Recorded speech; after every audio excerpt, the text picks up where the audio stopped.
үнэлдэг нь таны гэр бүлийн харилцаа, хүүхдийн хүмүүжил, мөн таны нийгэм эзлэх байр сууриа тодорхойлоход танд маш чухал нөлөөтэй. Таны үнцэн. Ийхүү таны үнцэн нэвтрүүлгийн маань 3 дахь дугаар та бүхэндээ хүрэхэд бэлэн боллоо. Ингээд Флоридад байгаа надтай хамт нэвтрүүлгийг хөтлөн явуулж байгаа. Гэр бүлийн харилцаа болон хүүхдийн хүмүүжил ёс суртахууны Christian Counselor буюу зөвлөх багш Жагатаага бүгдээрээ холбогдцгоё. За, амралтынхаа өдрүүдийг сайхан өнгөрүүлсэн үү? Аюул сайхан өнгөрсөн. Өнөөдрийн нэвтрүүлгээр Жагаа маань сонсогчдоо юун тал дээр ямар талаар зөвлөгөө өгөх гэж байна? Бид нэр өмнөх нэвтрүүлэг дээр хэрхэн яаж ханаа барьж босох талаар ярилцчихсан. Тэгээд ер нь хоёр дахь хэсэг буюу бүх хэл яриагаараа яаж бид нэг урамшуулах вэ? Ялангуяа өөрөө өөрийгөө яаж барьж босох вэ? Тэр бүлдээ таньдаа нөхөртөө, найз нөхдөдөө тэгээд өөрийнхөө амьдрал хүртэл өөрийгөө яаж барьж байгуулах вэ гэдэг тухай ярина л да. Үг хэл гэдэг бол айгүй маш нөлөөтэй. Ягаад гэхээр хүн ер нь сайн юм яриад тэр сайн үгийг сонсонгуудаа тэрийг хүлээж авахдаа хүн сайхнаа хүлээж авдаг тийм. Муугаач муу сөрөг үгийг одоо сонсоод тэр хүнд бол муугаар нөлөөлдөг. Тэгэхээр Библиэлд болохоор ямар ишлэл байдаг вэ гэхээр 6-р үгсийн 18-21 дээр ань ба хэл ярианы хүчин байдаг. Түүн дуртай хүн дээр жимсийг бүрддэг гэж байгаа л та. Тэр үнтэй адилхан бид нар бүтэл амнаасаа гарч байгаа үгсээр өөрийнхөө амьдралыг иргэдүүгээ төсөөлж чадна, ирээдүгөө барьж байгуулж чадна, гэр бүлээ босгож чадах нь. Тэгэхээр үргэлжлэлээ бид нар хэлжсэн те эмэгтэй хүн болохоор гэр бүлээ барьж байгуулдаг. Бас өөрхөн гараараа бас гэр бүлээ нурааж болдог гэж. Тэгэхээр хамгийн эмэгтэй хүний ялангуяа хүний хамгийн том маш одоо бидний нэг дайсан болохоор бидний хэл яриа буюу бидний ам одоо тэгэхээр энэ хэлийг хэрхэн яаж захирч те амьдрах вэ гэдэг биднээс шалтгаална л да. Монгол хүмүүс тэгдэл зусгүй алдна гэж ярьдаг шүү дээ тий. Тэгээ заримдаа нөгөө хүн үг хэлэхээр амар гатуу гашуу сонсонгууд хүн өөрөө зүрхээ барайл тий.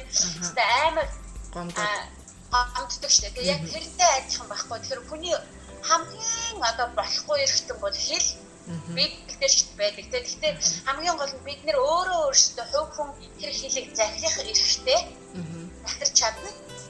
Тэгээд хэлээрээ бид нар бас өөрийгөө байрж байгуулж чадна. Бас биднэрт яадаг вэ гэхээр өөртөө амьдралыг өгнө тэр хэлээрээ дамжуулж үг хэлээрээ бас тэр хэлээрээ дамжуулж бид нар ямар нэгэн юм өгөхөж болох байхгүй. За тэгвэл бидний нэгэнт нэвтрүүлгийн маань гол зорилго маань бид нар ханига үр хүүхдүүдээ одоо эргэн тойрондоо байгаа найз нөхдөд ер нь хүмүүст сайнаар нөлөөлж тэднийгээ барьж босгоё тийм ээ гэсэн ийм зорилготой учраас тэгвэл үг хэлээ бүгдээрээ цэгцэд сурья тийм үү. Хэл гэдэг хамгийн чухал зүйл байх нэ маш анхааралтай байхгүй бол одоо гэр бүлийн харилцаан дээр буюу эхнэр нөхрийн харилцаан дээр яг энэ хэллэр бие биенээ барьж босгохын тулд юу илүү анхаарах ёстой юм? Эхнэр хүн бол гэр бүлийн зүрх, нөхөр хүн бол гэр бүлийн одоо тэргүүн гэж тийм. Бас түүнээс гадна нөхөр хүн бол байшингийн дээрстэй зүйлдэг нөхөр хүнийг эхнэр хүнийг болохоор байшингийн хантаа зүйлдэг юм байна л да. Хана? Хан. Тэгэхээр never байшин борооцоос мөс мөндөр ямар нэгэн зүйлээс хамгаалдагтай адил гэрийн нөхөр хүн гэр бүлийг янз бүрийн байдлаас аюулаас ч юм уу тийм янз бүрийн амжигаас хамгаалдаг юм л дээ. Тэгээ бид нэр анзаарах юм бол нөхөр хүн ер нь гэр бүлээ хамгаалдаг шүү дээ тийм ээ. Эхнэр хүн болохоор яадаг вэ? Тэр байшингийн хамтаа адил гэр бүлийн хэл хязгаарыг тогтоож өгдөг гинэ. Тэр юу гэсэн үг вэ гэхээр гэр бүлийн хэл хязгаарыг тогтооно гэдэг нь юу гэсэн үг вэ? Бид нэр гэр бүлдээ өөрийнхөө хүүхдүүдэд өөрийнхөө хандаа ямар үг хэлж болох вэ, ямар үг хэлж болохгүй вэ гэдгийг одоо зааж хэлнэ гэсэн үг. Тэгэхээр яг одоо ялангуяа нөхрийнхөө өмнө ч юм уу тийм хүүхдүүдийн өмнө ямар нэгэн байдлаар нөхрийнхөө эсрэгээр ярьж болохгүй. Одоо жишээл найзууд хоорондоо нэг нөхрийнхөө тухай ярьдаг штэ тийм айд болох хүүхдүүдтэй байхгүй үедээ ярьж болох юм уу? Эсвэл ямар нэгэн сөрөг нөлөө хүүхдүүдтэй ээжийн тухай ч юм уу эсвэл аарын тухай шүлгөө мэдээж болохгүй гэсэн үг л дээ. Ягаад гэхээр хүүхдийн чинь сонор штэ тийм ээ. Яг үнэ. Зага уучлаарай яриаг чинь таслая. Нэг юм асууя л да. Яг чамаасаа ярьж хахад юу бодогдсон гэхээр нөгөө цагаан ялаа мөрчин гэдэг нөгөө хүүхдийг хөөхөн гэж хэлдэггүй. Ямар муухай хүүхд вэ? Байж байгаа царайг нь тий яасан муухайн хиний хүүхдээ энэ гэж ярьдаг штэ. Тэгээд би урд нь ч гэсэн өөрөө тэгж ярьдаг л байсан л да. Тэгээд мессер найзуудтай ингээ хэлэхлээр одоо тэгээс сурцсан юм чи яадгийн ч гэдэг юм уу эсвэл тэр чинь хил ам хурчинд хүнийг тэг дандаа хөөрхөн сайхан байх гэж хэлж болдгоо ахгүй юу гэж манайхан болохоор эсрэгээр те ерөөсөө сайн байсан сайн гэж хэлж болохгүй тэгвэл энэ хүн чи хөөрчин ч гэдэг юм уу те тэгдэг л те тэр тал дээр жагаа ямар бодолтой явж чинь ер нь хүмүүс тандаж юу гэж хэлмээр байна.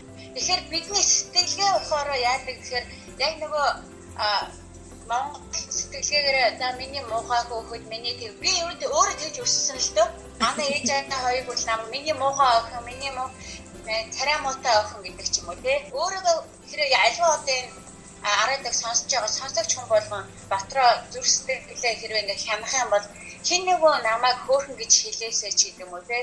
Хин нэгөө намайг хайртай гэж хэлээсэй гэж бүгд тийм нэг сайхан үгийг сонсомсон гэж дотроо үргэлж тийм ирмэлзэлтэй тий хүсэл ирмэлзэлтэй амьдарч яадаг л та. Тэр хүн болгонд бурхан маш сайхан бүтээсэн тий гэж байна. Тэгэхээр тэр сайхан бүтээсэн гэдгээр бид нэр үргэлж үг хэлээрээ бие биендээ илэрхийлэх хэрэгтэй л тий. Та бол хамгийн эрхэм нандин хүндтэй. Тэр дундаа хамгийн үнцэнтэй нэг. Таны үнцэн.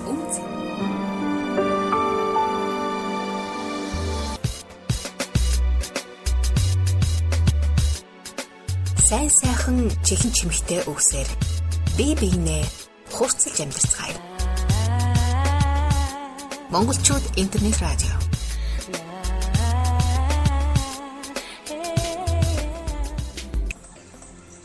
Хүний оюун ухааныг газартай зүйлээ л да. Одоо эвлэн газартай. Тэгвэл тэр газрыг бид урсгалж хамгаалж тордох юм бол бид сайн үр жимсэг хурааж авах юм уу? Тэрөө урсгалж хамгаалж тордохгүй бол зэрлэг урмууд ургаж эхэлнэ л дээ. Та хэрэг өөрийн оюун ухаан болох тэр газрыг арчилж хамгаалахыг хүсэж байна уу? Эсвэл тэгэл зэрлэг урмуудтай байлгахыг хүсэж байна уу гэдэг та өөрөө шийднэ. Тэгэхээр сөрөг үг гарч ирлээ гэхээр тэр сөрөг үг орж ирэхэд яах вэ гэхээр та өөрөө тэр хэлэхгүй юу гэсэн сонголт таниад гарч байгаа байхгүй юу? Таны аман дээр ч байна. Тэгэхээр та өөрөө хэрвээ энэ үгийг хэлэхэд манай нөхрийг баярлуулах уу гомдоох уу? Манай хүүхдийг баярлуулах уу гомдоох уу гэдэг асуултыг та өөрөөсөө их асуух хэрэгтэй. Хамгийн наацхан асуудал болохоор хэрвээ би энэ үгийг би өөртөө хэлэх юм бол би баярлах уу би гомдох уу тий? Яг үнэ.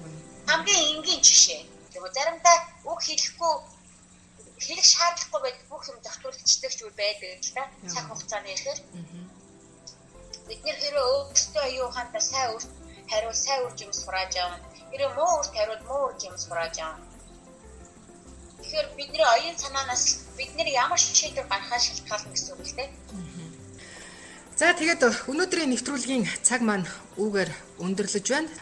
Нэвтрүүлгийг маань хамтран хөтлөж байгаа найз маань бас мэрэгжлийн гэр бүлийн харилцаа болон хүүхдийн хүмүүжил ёс суртахууны тал дээр мэрэгсэн Christian Counselor буюу зөвлөгч заах арга зүйч маань Флорида мужийн Тампа хотод ажиллаж амьдарч байгаа Жага настай хамт байгаа. Ингээд өнөөдөр бидэнтэй хамт байсан сонсогч та бүхэндээ баярлалаа.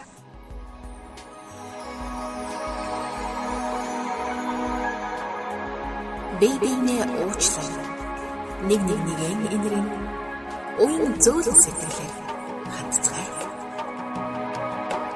The Mongols Internet Radio.